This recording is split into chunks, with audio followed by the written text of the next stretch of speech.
के सब फेलियर आप लोग कह रहे हो, फेलियर रहा, बिल्कुल फेलियर रहा जीएसटी मामला में, बिल्कुल। निर्मला सीतारमण जी कौन से आप बताओ, ये इतिहास के स्टूडेंट हैं, अर्थशास्त्री हैं, इनके पति प्रभाकर जी बार बार चेताया अपनी पत्नी को, देश के वित्त मंत्री को, वो अपने पति की बात ना सुन रही है, तो हम देश के 140 करोड़ आवाम की क्या बात सुनेंगे? आप बताओ।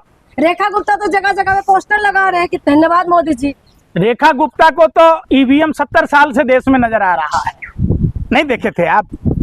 रेखा गुप्ता जी कह रही है 70 साल से ईवीएम हैक कर रहा है कांग्रेस। ईवीएम कब आया? मनमोहन सिंह जी की सरकार में। मनमोहन सिंह सरकार के 70 साल हो गए क्या? रेखा गुप्ता तो कह रही हैं कि नरेंद्र मोदी जी के फोटो दुर्गा जी के पैर के नीचे रखना चाहिए।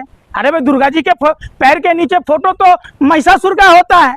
देश के प्रधानमंत्री महिषासुर तो रहना है, प्रधानमंत्री हैं, इज्जत तो होनी चाहिए। आप अपने पार्टी के नेता का इज्जत नहीं कर रहे हैं। रेखा गुप्ता क्या बताइए। पंकज जी धन्यवाद दीजिए मोदी जी, जीएसटी में काम किया था, धन्यवाद दे। अरे आप पत्रकार धन्यवाद दे रहे हैं कि 8 साल तक देश को लूट कर कंगाल बनाते रहे। जीएसटी के कारण हमारे लघु और कुटीर उद्योग चौपट हो गया। आप चाइना से व्यापार बढ़ाते रहे, आप चाइना से व्यापार बढ़ाने के कारण भारत में जो उत्पादन क्षमता थी औद्योगिक क्षेत्रों में, वो चौपट हो गया। इसके लिए धन्यवाद दें, इसलिए धन्यवाद दें कि प्रधानमंत्री जनधन योजना के नाम पर 9000 करोड़ से ज्यादा की वसूली की। आपने टिकटों के दाम बढ़ाकर वसूली की। 2014 से पहले टेलीफोन कंपनियां इनकमिंग कॉल के पैसे नहीं लेती थी। प्रधानमंत्री जी 2014 से पहले 12 महीने का ही बिल देना पड़ता था, आज 30 दिन का महीना आपने बना दी। सिर्फ पार्टी फंड में चंदा लेकर, चंदा दो धंधा लो, आपने चौपट कर दिया। 140 करोड़ भारतीयों में से 100 करोड़ भारतीय फोन यूज करते हैं, 2 सिम यूज करते हैं। आपने सिर्फ पार्टी फंड का चंदा लेने के लिए, आपने पार्टी फंड का चंदा लेने के लिए जिस कोरोना वैक्सीन कंपनी को इजाजत दी, वैक्सीन गुरु बन गए थे ना पंकज जी, आप वैक्सीन गुरु थे ना। आपके वैक्सीन से लोगों के ब्रेन हेमरेज हो रहे, उसके हार्ट अटैक हो रहे, पैरालिसिस मार रहा है, सुसाइड करने की प्रवृत्ति बढ़ रही है। आप वही प्रधानमंत्री है ना जो जीवेश मिश्रा मौतों को सौदागर नकली दवाइयां बनाता था। कह तो रहे स्वदेशी अपनाओ। अरे भाई, क्या स्वदेशी अपनाए? जब प्रधानमंत्री विदेशी गाड़ी पर चढ़ते हैं वो स्वदेशी है? प्रधानमंत्री जो मफलर लगाते हैं क्या वो स्वदेशी है? प्रधानमंत्री जो चश्मा पहनते हैं वो क्या स्वदेशी है? प्रधानमंत्री जो कलम खोजते हैं वो क्या स्वदेशी है? प्रधानमंत्री जिस बोइंग पर चढ़ते हैं क्या वो स्वदेशी है? प्रधानमंत्री जो मशरूम खाते हैं वो स्वदेशी है? आप प्रधानमंत्री जो क्रीम लगाते हैं, मेकअप करते हैं, वो भी विदेशी है। इसलिए आप ज्ञान न दीजिए। 20 लाख का बूट सूट और 10 लाख का बूट, बंदा बोलता 24 घंटा झूठ पर झूठ, झूठ पर झूठ, झूठ पर झूठ। अच्छा, झूठी तो बोलना है, यानी कि कुछ भी बहाना। आप कांग्रेसियों का बस बहाना चाहिए। बफलर गुजी का कहाँ बनता है भारत में? आपके घर पर बनता है, फैक्ट्री है गुजी का। अरे प्रधानमंत्री भाई, आपका देश की छवि बचा कर रखे हुए हैं। छवि बचा। देश में गुजरी के लाल प्रधानमंत्री को देखा है, लाल बहादुर शास्त्री को। कोट नहीं था, फटी हुई कोट में गए, सिल के गए, किसी के पास रोना धोना नहीं किया, किसी कंपनी वालों से नहीं मांगा। रेल हादसे हुए, इस्तीफा दे दिया।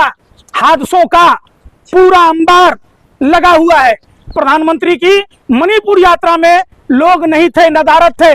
25,000 रेल कर्मियों को वहां हाथ हिलाने के लिए रखा गया। बताओ, जब रेल का कर्मचारी प्रधानमंत्री के रैलियों में हाथ हिलाता फिरेगा तो रेल कैसे संचालन होगा? आपने देखा था मध्य प्रदेश के थार में ताली बजाने की ट्रेनिंग दी जाती है। मोदी मोदी कहने की बात भी छठी फटी पड़ी है, लेकिन फिर भी अंधभक्तों को मोदी मोदी कहने की ट्रेनिंग दी जाती है।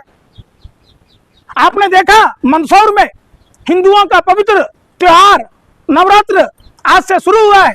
गरबा का प्रैक्टिस करने गई युवती को वहां का दबंग खींच के ले जाता है।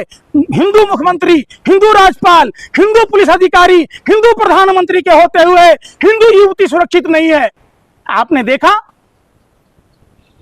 आप बताओ। इस तरीके से 1984 में एक फिल्म आई थी, राजेश खन्ना, शबाना आजमी, शत्रुघ्न सिन्हा की, आज का एमएलए राम अवतार। कल एक नई फिल्म आई थी, आज का प्रधानमंत्री नरेंद्र मोदी उर्फ राम अवतार। जिस तरीके से 1984 की फिल्म राजेश खन्ना खलनायक की भूमिका निभा रहे हैं, देश के प्रधानमंत्री देश में खलनायक की भूमिका निभा रहे हैं। उस फिल्म में जब कुछ ढाबा वाले गए राजेश खन्ना जी विधायक जी के पास, आज का एमएलए राम अवतार के पास, बोला तंदूरी रोटी की कीमत कितनी? तो 75 पैसा 50 पैसा कर दो। जैसे ही होटल वालों ने कहा 1 लाख छी छी छी छी, 2 लाख छी छी छी छी, 3 लाख छी छी छी छी, 4 लाख छी छी छी छी, जैसे ही 5 लाख कहा, जब पीए ने कान में कहा राम अवतार एमएलए को कि इससे ज्यादा नहीं दे सकते, तो एमएलए राम अवतार ने कहा कि आप 75 पैसे के बदले में तिगुना रेट कर दो, 2 रुपया 25 पैसा। आज के देश के प्रधानमंत्री, मौजूदा प्रधानमंत्री, भारत का, आधुनिक भारत का, नए इंडिया का राम अवतार प्रधानमंत्री कहते हैं घोड़ा में लुगदी मिला लो कोई बात नहीं, जाली दवाई बना लो कोई बात नहीं, डुप्लीकेट कोरोना वैक्सीन ठोक दो कोई बात नहीं, पार्टी फंड में चंदा दे दो। मास्टर स्ट्रोक है ये मोदी जी का। सुनो, उससे डर गए हैं क्या आप लोग? कांग्रेस पार्टी डर गई या घबरा अरे गई यार है? सुन लो ना यार, ये आप पत्रकारों का जुमला मास्टर स्ट्रोक फेल हो गया। नमस्ते ट्रंप किया, मास्टर स्ट्रोक। अच्छा, ये अरे चीज यार आप मानते हैं कि नहीं सुनो। मानते हैं? जीएसटी कम हुआ, ये देश हित में कम हुआ? आप ये बात मानते हैं कि नहीं मानते हैं कि देश के लिए खतरा था? देश के लोग 140 करोड़ लोग मातम मना रहे, प्रधानमंत्री 8 साल 9 साल से जीएसटी के नाम पर गब्बर सिंह की तरह टैक्स वसूलते रहे। क्या प्रधानमंत्री को दूध पर, छाछ पर, आटा पर, किताब पर, पेंसिल पर, कलम पर जीएसटी लगानी थी? कफन पर लगानी थी? नहीं लगानी थी। अरे यार हकलाऊ मत, सुनो पहले बात। 9 साल आप लूटते रहे, जिस उत्सव की बात कह रहे हैं, 9 साल से आपने 55 लाख करोड़ रुपया देश के गरीब जनता का लूटा, वर्ल्ड बैंक का पैसा लिया, पीएम केयर फंड का पैसा खा गए, इलेक्ट्रल बॉन्ड के जरिए पैसा खा लिए, चंदा दो धंधा लो। प्रधानमंत्री, आधुनिक भारत के राम अवतार प्रधानमंत्री नरेंद्र मोदी जी, आप उनको रिश्वत दे दो, आप कुछ भी करते रहो, देश छोड़कर भाग जाओ, देश के बैंकों का पैसा लूट लो। आप डुप्लीकेट 55 करोड़ रुपया दिया था। बात कहाँ यार सुन रहे, मैं क्या कह रहा हूँ, सबसे बड़े देशद्रोही तो आप लोग हैं। अच्छा, देश हित में जब कोई कदम प्रधानमंत्री जी उठाते हैं तो उसमें सवाल खड़ा कर देते हैं। अच्छा, उस समय तत्कालीन प्रधानमंत्री जब मनमोहन सिंह जी सब माने कदम उठाते थे तो उनके घर में कुआं लगा हुआ था, हैंडपंप चलाते थे, पेट्रोल गिरता था झट झट।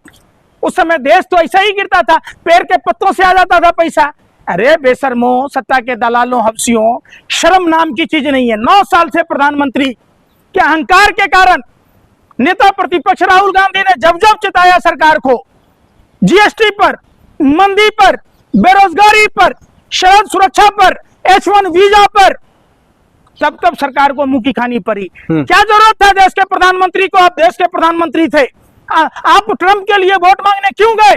वही ट्रंप H1 वीजा का शुल्क बढ़ा दिया, वही ट्रंप जो ट्रंप के लिए आपने वोट मांगा, ये करवाए, हवन करवाए, वो ट्रंप भारत के लोगों को पैरों में जंजीरों लगाकर भेजा और आपके व्यापार पर टैरिफ बढ़ा दी ताकि भारत बर्बाद हो जाए। अमेरिका हमेशा से, अगर यही डर लाल बहादुर शास्त्री जी के अंदर होता तो क्या आज हम खाद्यान्न में आत्मनिर्भर हो पाते?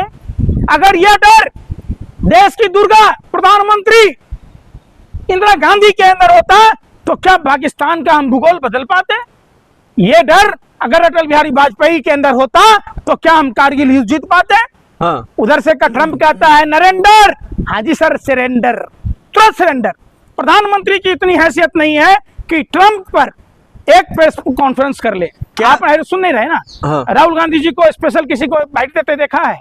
किसी मीडिया चैनल को बजाबते हुए प्रेस कॉन्फ्रेंस करते हैं, जहां 50 से 100 पत्रकार होते हैं, छाती ठोक कर कहते हैं पत्रकारों से सवाल पूछो।